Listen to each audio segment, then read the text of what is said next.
Hello, Misfits, and welcome. Amanda here, and in today's video, we're talking about 5 spells in D&D that I personally think are broken. To be more specific, we are talking about 5th edition Dungeons & Dragons, and I'm talking about 5 spells that are under level 5. So these are lower level spells. I personally think that they're pretty broken. And what constitutes a broken spell for me is something that doesn't have enough sort of like checks and balances to keep it like contained and keep it from upsetting the general balance of the game. Most spells, most magic items, most abilities have something reining it in. These sort of parameters that you have to meet in order for it to happen, or maybe there's something else in the game, mechanic-wise or spell-wise, that is sort of the opposite or antithesis of it that keeps it in check. This list of 5, I don't think there's that. I don't think that's happening. I think there is not enough to counteract the ability that these spells grant you, the power that they have in and of themselves. So we're going to talk about that. Let's get into the list. Number 1, sending. I know that's a weird choice, and you know, I think it's bold of me to start out the list with sending. I personally think sending is absolutely broken, and I'm going to tell you why. This is a 3rd level spell where you can cast a message and send it to pretty much anybody. All the target has to be is a creature with which you are familiar. That's incredibly vague. You could be familiar with somebody that you read about or have seen a picture of. Familiar doesn't mean that you personally know them. And when you read the spell description, it further implies that you don't have to actually know them or have met them to send them a message. Here's the description. You send a short message of 25 words or less to a creature with which you are familiar.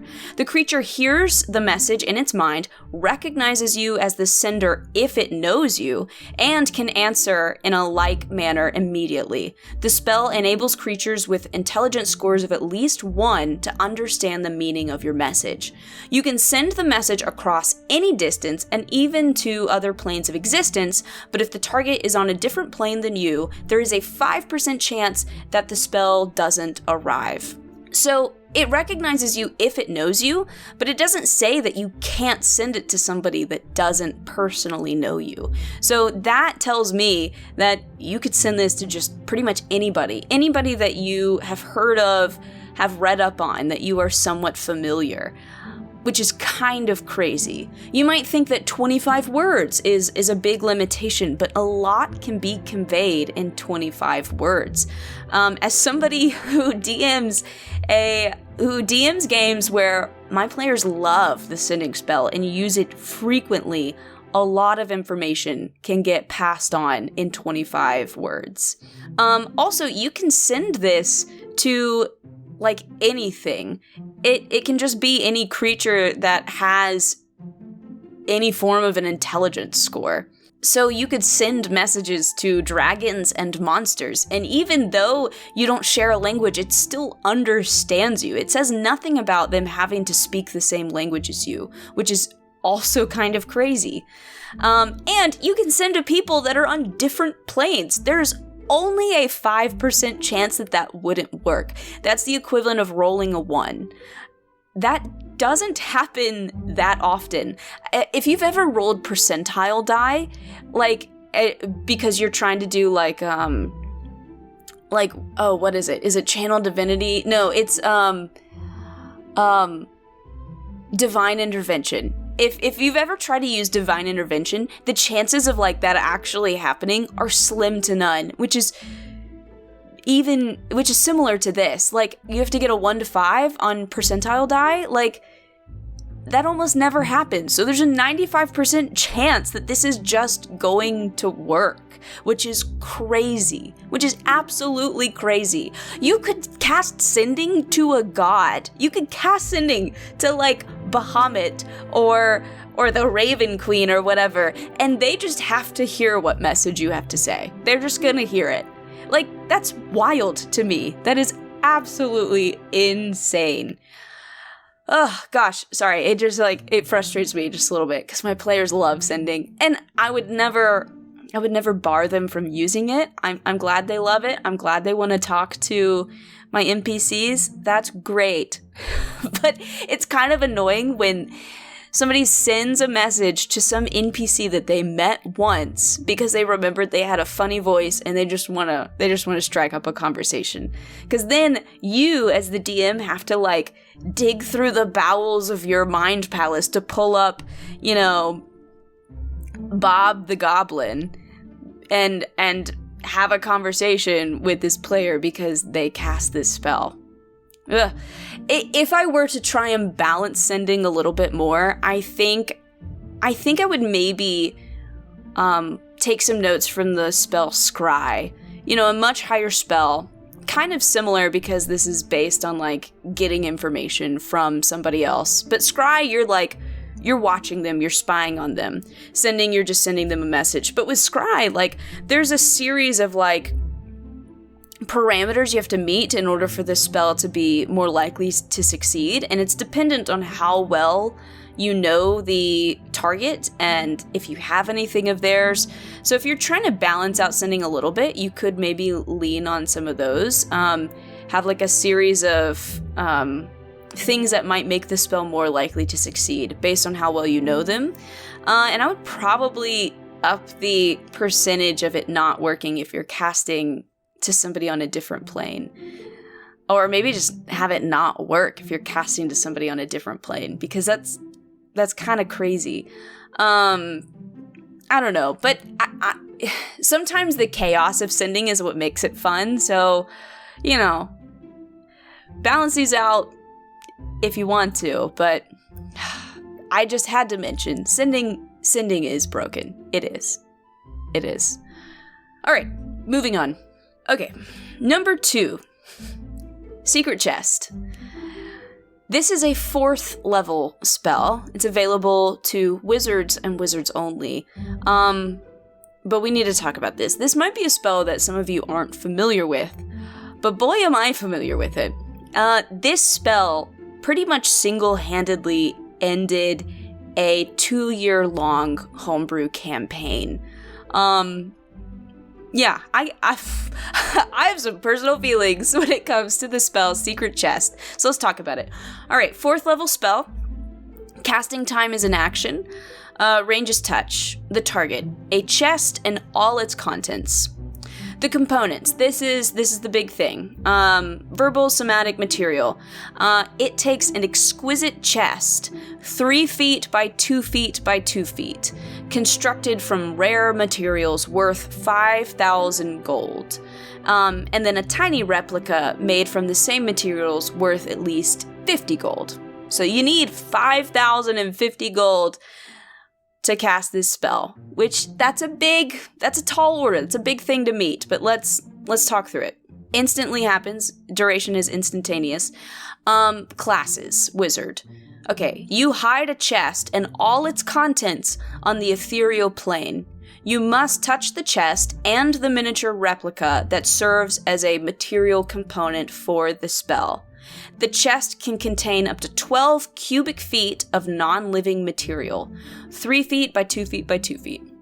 While the chest remains on the ethereal plane, you can use an action and touch the replica to recall the chest. It appears in an unoccupied space on the ground within 5 feet of you. You can send the chest back to the ethereal plane by using an action and touching both the chest and the replica. Okay, so basically we're storing things on a different plane. So this is kind of like really fancy, more complicated bag of holding, kind of. Except bag of holding isn't ethereal plane. After 60 days, there is a cumulative 5% chance per day that the spell's effects ends. This effect ends if you cast this spell again, if the smaller replica chest is destroyed, or if you choose to end the spell as an action. So basically, the longer you're keeping it on the ethereal plane, the bigger the chance is that it's just the spell effect's gonna end and it's gonna show up. But you can also destroy the chest, or end this spell as an action, and yada yada yada. Here's the part that is broken, okay? Here it is. If the spell ends, and the larger chest is on the ethereal plane, it is irretrievably lost.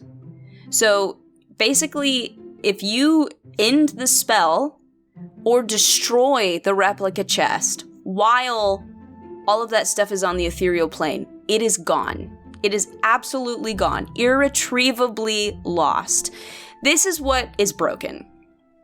Okay, because imagine you have a campaign built around a MacGuffin. Like, imagine that you are doing a Lord of the Rings type game where everything is built around this one ring. You stick it in this chest, you send it to the ethereal plane, you end the spell, it's gone. The ring is gone. As a DM, this would be mind-blowing. This would be absolutely mind-blowing if you've built an entire campaign around items being collected or used in some sort of ritual or something, and a 4th level spell just totally ruins all of that. Like, that's crazy. The biggest check that's keeping this from being used is the material component. 5,000 gold for the big chest, 50 for the small one. That's a lot of money, but depending on the type of game you are playing, your players may have access to that, especially like the higher level they get. I had a player that like came to me and was like, hey, I was picking out spells and I read about this one and I want to use it. and I was like, oh, and they read me the spell description. I'm like, wow, yeah, that seems like that would totally get rid of like the things that the villains have been trying to collect. Yeah, that would totally work. What level are you gonna get access to this spell? And they were like, oh, it's a 4th level. So, yeah, I could have accessed this like a year ago. And that blew my mind, because at the time we had been playing the campaign for like 2 years, and I found out about this spell, and they're like, yeah, I'm taking this next level, but I wanted to warn you. I'm like, okay, so basically you're telling me the campaign's going to end. Like, you've just told me that you are going to end this campaign with a 4th level spell, and you're being courteous by telling me about it so that I can prepare for that. Yeah, this spell is totally broken.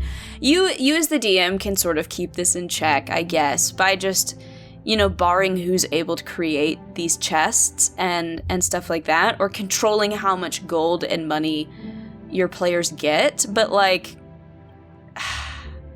if they learn about this and your campaign like involves villains needing a certain item or trying to collect a certain item, like you're screwed. You just really are.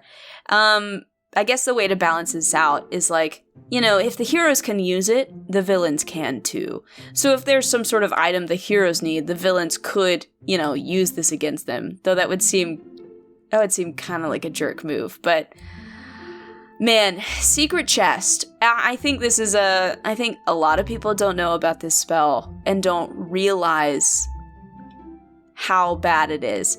Because most people, when they pick spells, they read like the first 3 sentences. They always hide the good stuff towards the end. And for this one, it's the very, very last sentence. Irretrievably lost. That's pretty bad, guys. It's pretty bad. All right. Number 3, Healing Spirit. I think this spell comes from Xanathar's Guide. This is a 2nd level spell. The casting time is a bonus action. The range is 60 feet, and it lasts for a full minute. I think this is only available for druids and rangers, so keep this in mind, but let me read you the spell description. You call forth a nature spirit to soothe the wounded. The intangible spirit appears in a space that is a 5-foot cube that you can see within range. The spirit looks like a transparent beast or fae, your choice. Until the spell ends, whether you or a creature you can see moves into the spirit space for the first time on a turn, or starts its turn there, you can cause the spirit to restore 1d6 hit points to the creature. No action required. The spirit can't heal constructs or undead. The spirit can heal a number of times equal to 1 plus your spellcasting ability modifier, minimum of twice. After healing that number of times, the spirit disappears. As a bonus action on your turn, you can move the spirit up to 30 feet to a space you can see. When you cast a spell using a spell slot of 3rd level or higher, the healing increases by 1d6 for each slot level above 2nd.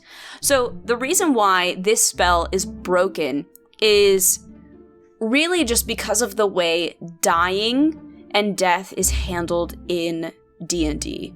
If you are knocked unconscious, you basically have like 3 rounds to determine whether or not you're gonna die, barring rolling a natural 1 or getting attacked while you're down. Yeah, and this kind of just throws that out the window.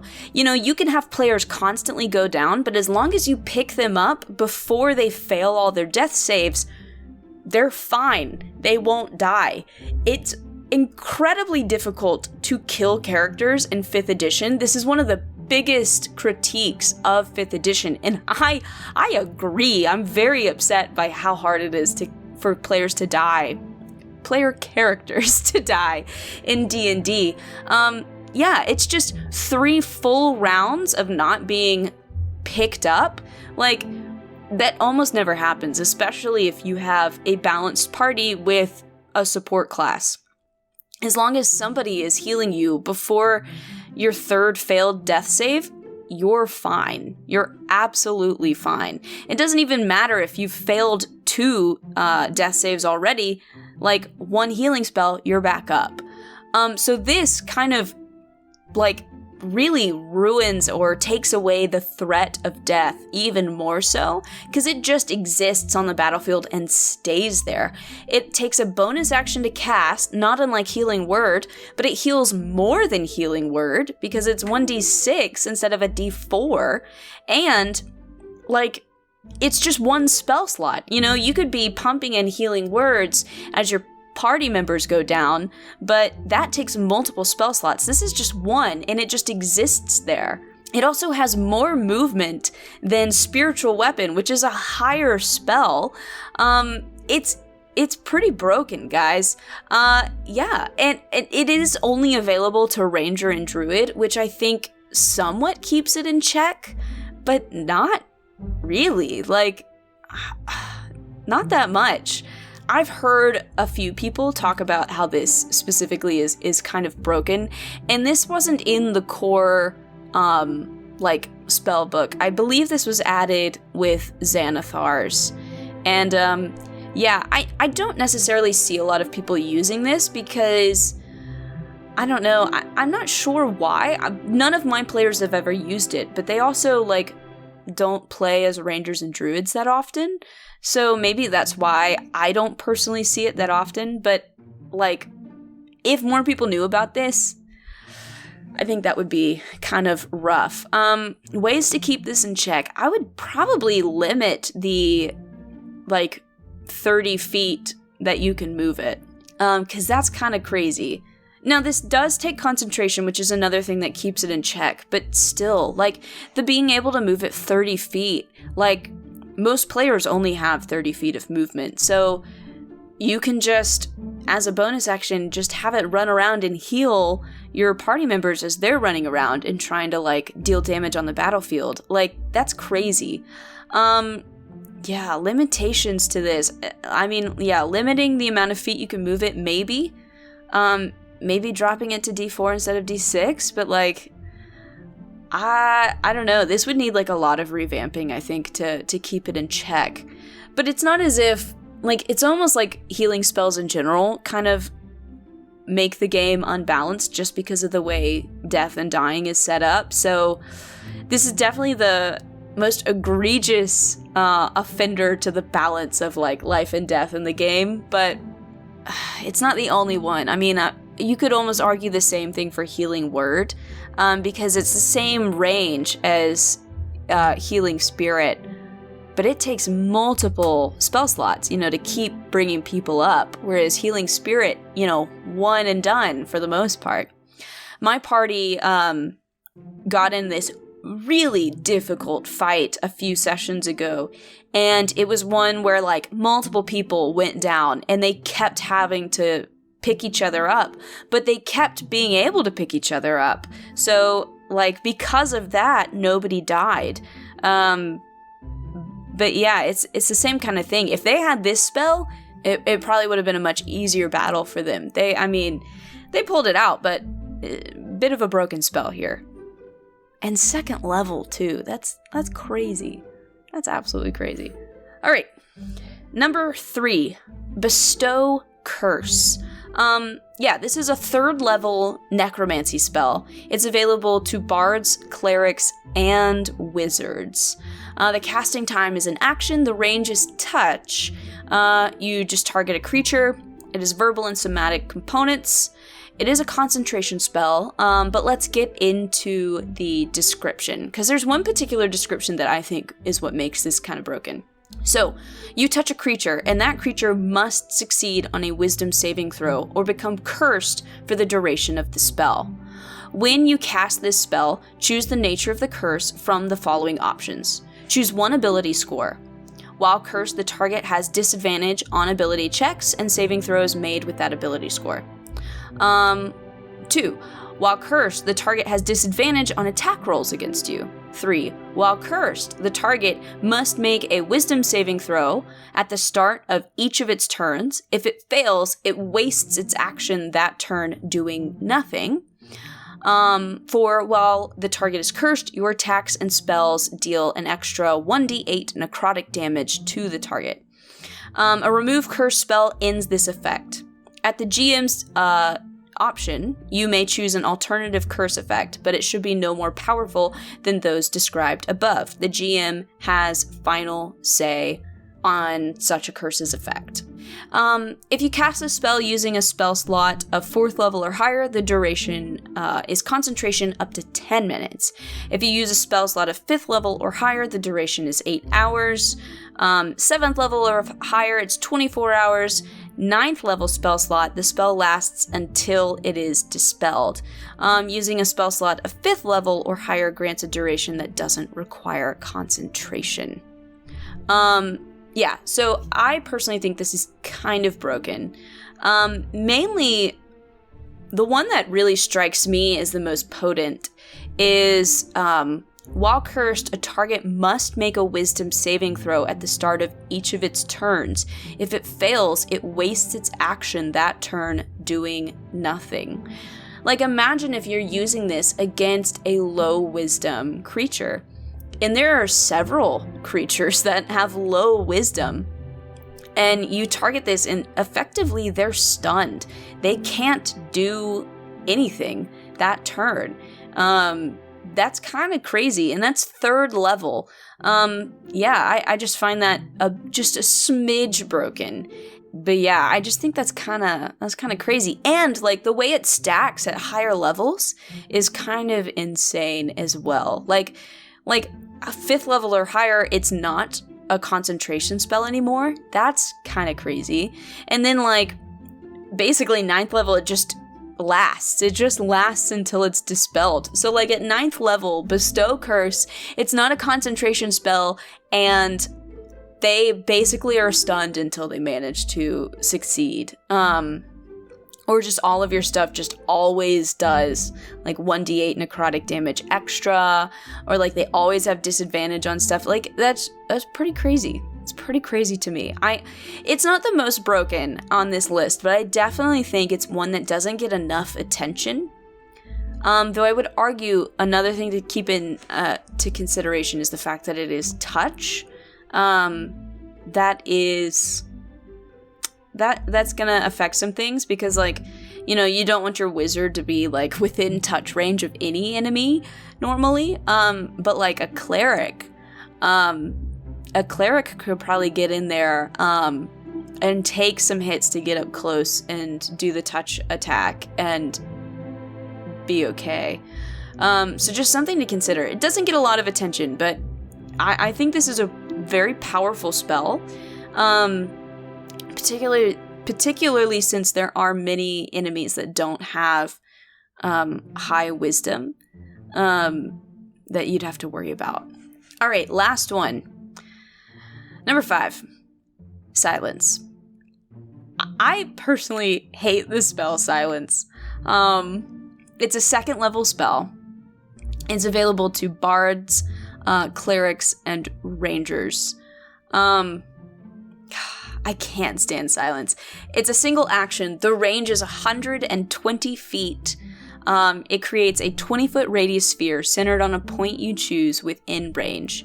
Its concentration up to 10 minutes, and here's the description.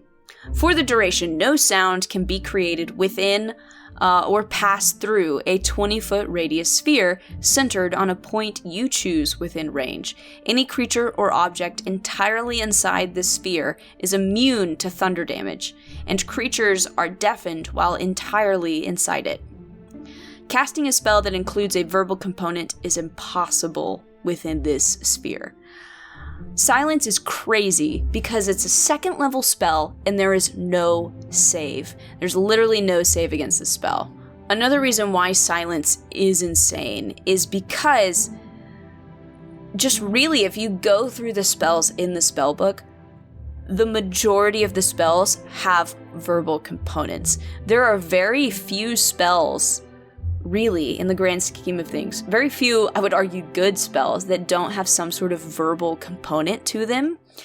And there's a very specific enemy that can just about be completely undone by this spell, and that is a lich. If you look at the lich, the base lich in the monster manual, every spell that they have prepared has a verbal component except for Counterspell. But Counterspell only has a range of 60 feet. Silence has a range of 120 feet. So as long as you are 65 feet away, you can cast Silence, pretty much wreck a lich, and there's nothing they can do about it. Take it from somebody with personal experience on this exact scenario.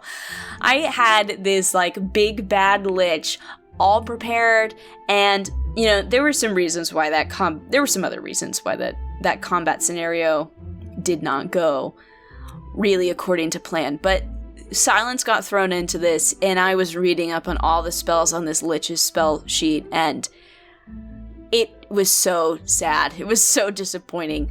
Really, the only way to counteract Silence without altering the spell itself is to revamp all the other spells and have less of them require verbal components. This will wreck you. If you are a spell casting enemy, Silence is your worst enemy. There's not much to be done. And if you take a lich's spell casting away, they're not that powerful. They're not very strong. So you take their spell casting away, you get up close and you just beat the crap out of them. And you're that's it. You're in trouble. Silence is definitely, by my definition, broken. It is possibly one of the most broken spells. I don't know. That's up for interpretation, but I personally find it to be very broken, very frustrating, infuriating, some would say. Yeah. You tell me if you feel the same. You tell me if you've been on the wrong end of a Silence spell, because if you have, and you have thoughts, you have opinions and feelings. Alright, so this is my list of 5 broken spells in 5th edition Dungeons & Dragons, but I want to hear from you guys. Do you think any of these spells aren't that broken? Do you think that there are other spells you would add to this list? What do you think is the most broken spell in D&D? I'm very, very curious. But yeah, this was a fun list to make, but also it just sort of brings back, painful memories from my own games. Painful within reason. It's all fun in games. And, I sort of love it when a player pulls out a spell and thinks about it in a way that I didn't, or uses it in a way that I didn't account for. I love that sort of element of surprise in D&D. So in that regard, a lot of these are super fun. I don't know if I'd necessarily try to fix some of these, but it's fun to just sit down and just talk about just how messed up they can be, and they are. But yeah, if you enjoyed this video, please feel free to like and subscribe. That stuff really actually helps me out. But more importantly, leave a comment down below. Talk to me. Tell me about your spells. Tell me about your opinions on this list. I'd love to hear from you guys. But with all of that said and done, I hope you guys have a wonderful rest of your week, and I will see you again next time.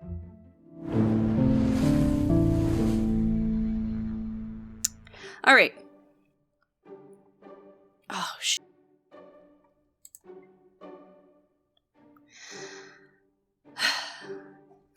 You know what we love?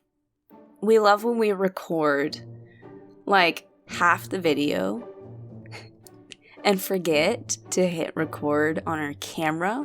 So we have to do all of that again. That's what we love. We love that. It's gonna be okay. Think happy thoughts. Count backwards from 10. You didn't get all the way through the video. You only got halfway through. That's not that bad. It's okay. You got time. It's not like you were gonna do anything else today.